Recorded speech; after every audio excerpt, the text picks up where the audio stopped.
I have heard a lot of critiques of the that girl trend, and while some of the points are kind of valid, I think that a lot of people are kind of just missing the point. And let's not forget that there's probably a hint of sexism in there. So the main thing with the that girl trend and the main character trend, because really those two things are very complementary and very much so derived from the same idea, is the romanticize your life. The main part of this is the whole classism element. Yes, it is true. It is easier to romanticize your life if you are of a higher class. I mean, everything's easier if you're from a higher class. But specifically with the creating aesthetics and being able to find those little things to be happy about, yes, it can be easier. However, I think the concept of romanticizing your life isn't bad, and I think that the fact that these girls are continuing to grow this idea and share this idea is doing much more good than it is harm. And I think everyone would benefit from romanticizing their lives a little bit more. Especially over quarantine and with all of the craziness that's been going on, I think many of our lives have gotten pretty monotonous. You're just doing the same thing over and over again. Time is a blur, everything is a blur. So finding those moments where you can just stop and have something a little bit different, add a little spice and zest to your life, or where you can just find a little bit more color in things is really good in general, and especially because people are complaining about how many of these girls don't have any mental health issues or anything like that. But if you do have mental health issues, then it's even more important for you to try and find those things that you can find joy and solace in. If you feel like your life is lacking value and beauty, then finding that in things is exactly what you need. I know that even though this is anecdotal, finding joy and agency wherever I could has been very helpful for me. Whether it be making these fun little collages that make me a little bit happier as I look at my room and I literally add a bit of color, or it's doing my makeup when I'm not feeling well and feeling a little bit better about the outfit that I'm wearing. While it seems small and you might scoff at it, oftentimes those are the first few steps to getting yourself out of a rut and trying to feel better. While it's true that going on a run isn't going to cure your depression, neither is just wallowing in bed. Yes, sometimes that's all you can do, but if every single time you're even a little bit depressed, that's all you do, you can't wonder why nothing is changing. You're not really doing anything to help yourself change. Self-care is about more than just the easy, kind of lazy things and allowing yourself time. Sometimes it's also about picking yourself up. It's about finding those little joys and romanticizing wherever you can just to get yourself through. And while I'm a very big proponent of you should take the stance that everything about you is valid, everything about your situation is valid, rather than everything having to be a positive, I think that oftentimes many of us need that, even if it's just fake positivity, in order to get us to that next step. I know that, again, anecdotally, my own body acceptance journey has been a lot like that. I first had to start off with, okay, even if I'm lying to myself, I'm going to look in the mirror every day and say that I'm beautiful and say that I'm gorgeous and amazing. And instead of talking bad on myself, I'm always going to be fake, way too confident and egotistical.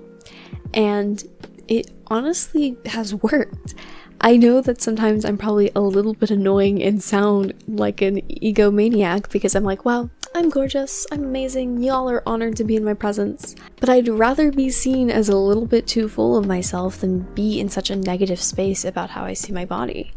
And now it's kind of for the joke and because sometimes it makes me feel better. And now I'm trying to take the stance of everything about my body is valid more so than it needs to be beautiful. But it was a very important stepping stone for me, and I think it can be for a lot of people, because it's hard to go from an extreme to neutral, but it's easier to go from one extreme to another extreme to slowly getting to neutral. It just kind of makes sense. The opposite of love isn't hate, it's apathy. Similar to this whole conversation about body image and acceptance is the very diet culture side of the that girl trend. That I think is the most problematic side of things. It can be dangerous, and I'm sure there's plenty of instances where these girls are promoting very unsafe habits. However, we can't also just assume that every single working out thing and all of that is automatically feeding into unhealthy standards. It's still healthy to work out. There's still plenty of valid reasons to want to work out outside of being thin, but maybe you just want to be stronger or something like that. That's still valid, and we shouldn't be shaming these people just because they're doing the same workouts as other people who are doing that for a more negative reason. And some of the expectations can be way too high and, again, bordering on dangerous.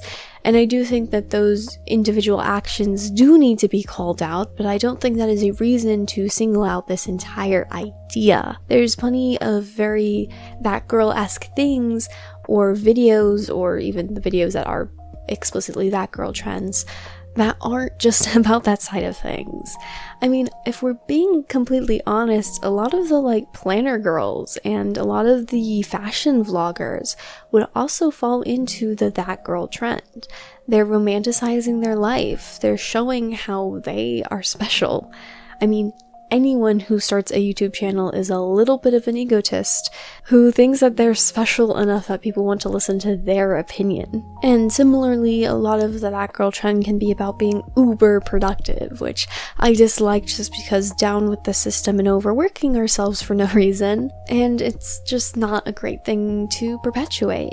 And the side of that I more so have an issue with, rather than it being unrealistic or any of those other things, because let's be honest, what really is realistic in many of these similar ideas and trends is the ableism, something that I don't think anyone has talked about. With all of the intense studying and strict regimens, that's not very ADHD friendly now, is it?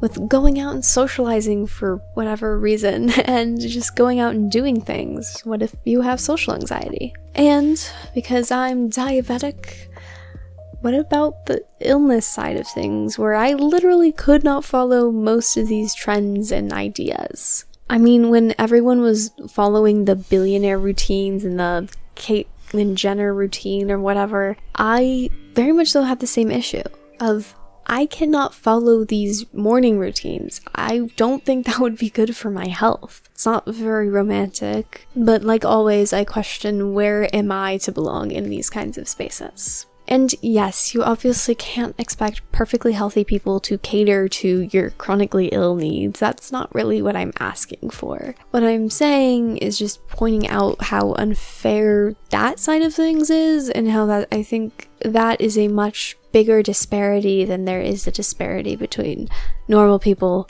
and other normal people who are kind of like, oh, but I don't like what you're doing.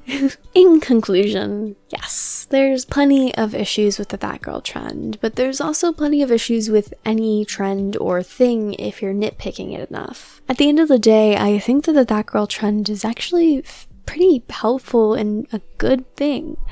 Romanticizing your life isn't as negative as everyone seems to want to paint it out to be. Being more optimistic about your life circumstances literally helps your health, so just do it. Stop being a pessimist, it really doesn't help anything. I'm calling y'all out. Thinking that you're important and valid in the main character, again, isn't really that bad. Everyone is special in their own way, and that's okay. And I think it's important to recognize how you are different, and how you can stand out, and how you are worthy and special of attention and validation. I also think that we can't ignore the fact that it's specifically teen girls once again being flamed for things on TikTok. Or in general, it's always teen girls. All of these things, the over-exercising has been done by gym bros for ages, and you hardly see much flack about that. The overworking yourself is typical hustle bro, but again, they barely get talked about or hated on as much as these girls are. And just all of these different things, you can definitely point to other instances that people who aren't teen girls are doing the exact same thing, promoting the exact same ideas, probably to more people if you look at things like the billionaire routines, and yet they aren't getting flamed and hated on nearly as much, if at all. It's not really fair that these girls who are just trying their best to live a happy life and do what makes them feel happy and productive are getting so ruthlessly torn apart for things out of their control. So I really think that we should just leave the that girl trend alone. Just let them vibe. Just let people vibe. That should be the takeaway from most of these videos. Just let people vibe, unless their vibes are off, in which case, vibe check them. That has been Leah Lou's wisdom. Thank you again. I'm probably gonna keep saying that for the foreseeable future, and please like, comment, and subscribe because it really is just nice to hear from you guys and know what I am and am not doing right. So, hope to see you guys all next time. Bye!